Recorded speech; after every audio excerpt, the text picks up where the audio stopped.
বাচ্চারা সমস্ত হিন্দুস্তানের সৈন্য এক জায়গায় করলেও 14 কোটি মুসলমান 28 কোটি হাতে যদি গজারির লাঠি নেয়, আল্লাহর দ্বীনের কালেমা দিল্লির লাল কেল্লায় উড়িয়ে দেওয়া হবে।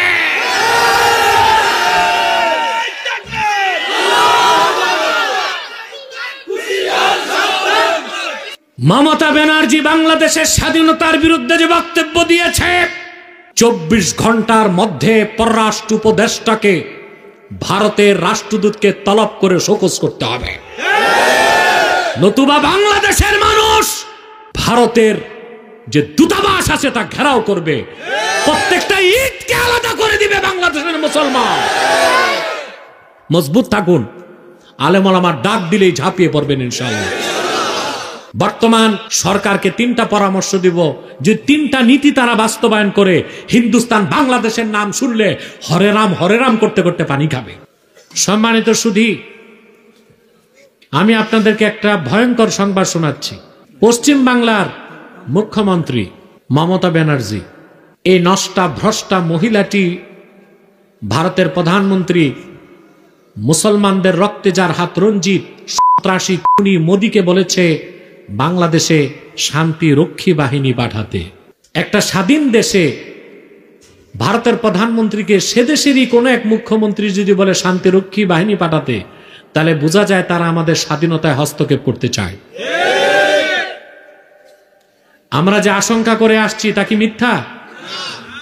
সেটা কি ভারত সুযোগ পেলে আমাদের দেশে হস্তক্ষেপ করবে?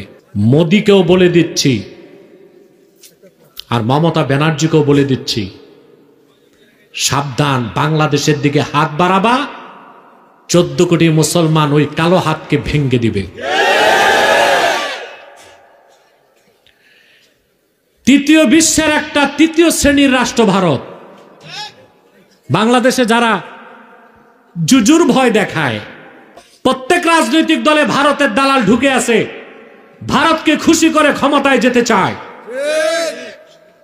তাদেরকে বলছি, ভারত প্রীতি যাদের মধ্যে থাকবে, বাংলাদেশ থেকে তাদেরকেও ঝাড়ু ঝাঁটা দিয়ে নির্বাসিত করা হবে। বলে কি মুখরোচক কথা, বলে বউ বদলানো যায়, প্রতিবেশী বদলানো যায় না। দালালি করার ভাষাও শিখে নিছে।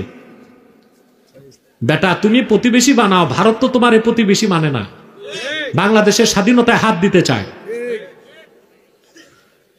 যতবার বাংলাদেশের সাথে বৈঠক হয়েছে ভারতের তিস্তা চুক্তি নিয়ে, পশ্চিম বাংলার মমতা বাধা দিয়েছে, তিস্তা ব্যারেজ করতে দেয়নি।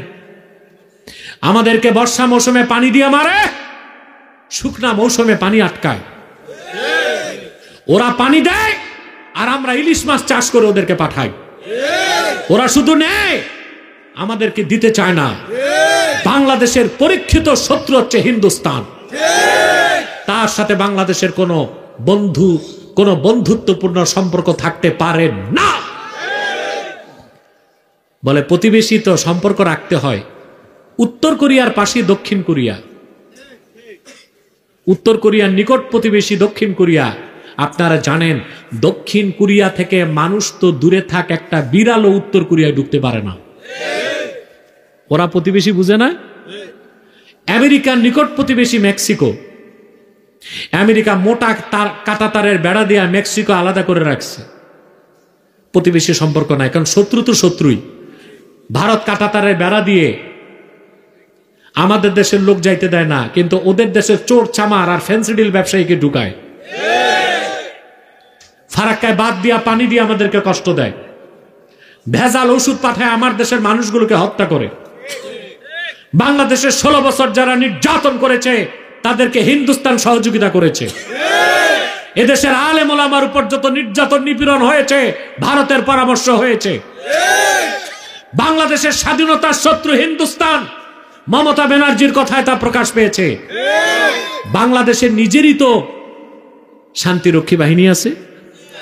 আফ্রিকা মহাদেশে, উগান্ডাতে, বুরুন্ডিতে, নাইজেরিয়াতে, বিভিন্ন দেশে বাংলাদেশের সাহসী সেনাবাহিনী শান্তিরক্ষী হিসেবে দায়িত্ব পালন করে। তো বাংলাদেশের শান্তি রক্ষায় কি আমার দেশের সেনাবাহিনী ব্যর্থ হয়ে গেছে? যে আমেরিকারে বলে ভারত আমেরিকাকে বলে শান্তিরক্ষী বাহিনী পাঠাবে, ফন্দি এইটা যে আমেরিকাকে বলবে শান্তিরক্ষীর অনুমতি দেন, আমি আমার বাহিনী পাঠাই। বেটা চারালের বাচ্চারা, সমস্ত হিন্দুস্তানের সৈন্য এক জায়গায় করলেও 14 কোটি মুসলমান 28 কোটি হাতে যদি গজারির লাঠি নেয়, আল্লাহ দিনের কালেমা দিল্লির লাল কেল্লায় উড়ায় দেওয়া হবে।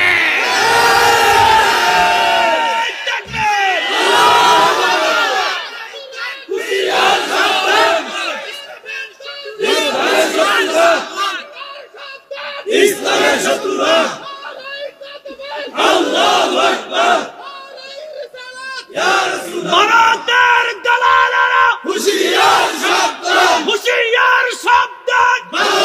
সম্মানিত সুধী, মমতা ব্যানার্জি বাংলাদেশের স্বাধীনতার বিরুদ্ধে যে বক্তব্য দিয়েছে, 24 ঘন্টার মধ্যে পররাষ্ট্র উপদেষ্টাকে ভারতের রাষ্ট্রদূতকে তলব করে শোকজ করতে হবে, নতুবা বাংলাদেশের মানুষ ভারতের যে দূতাবাস আছে তা ঘেরাও করবে, প্রত্যেকটা ঈদকে আলাদা করে দিবে বাংলাদেশের মুসলমান। মজবুত থাকুন, আলেম ওলামার ডাক দিলেই ঝাঁপিয়ে পড়বেন ইনশাআল্লাহ। আমি বর্তমান সরকারকে 3টা পরামর্শ দিব, যে 3টা নীতি তারা বাস্তবায়ন করে হিন্দুস্তান বাংলাদেশের নাম শুনলে হরে রাম করতে করতে পানি খাবে। প্রথম নীতি, ভারতের বাংলাদেশের পাশে হচ্ছে শিলিগুড়ি করিডোর, চিকেন নেক বলা হয়। লালমনিরহাট একটা এয়ারপোর্ট আছে, ব্রিটিশ আমলে 1931 সালে করা হয়েছিল। এই এয়ারপোর্টটা বন্ধ। আমি সরকারকে বলবো, লালমনিরহাটের সেই এয়ারপোর্ট থেকে মাত্র 12 কিলোমিটার দূরে চিকেন নেক। আমি বলবো বর্তমান সরকারকে, আপনারা বাংলাদেশ বিমান বাহিনীকে সেখানে ঘাঁটি করে দিন।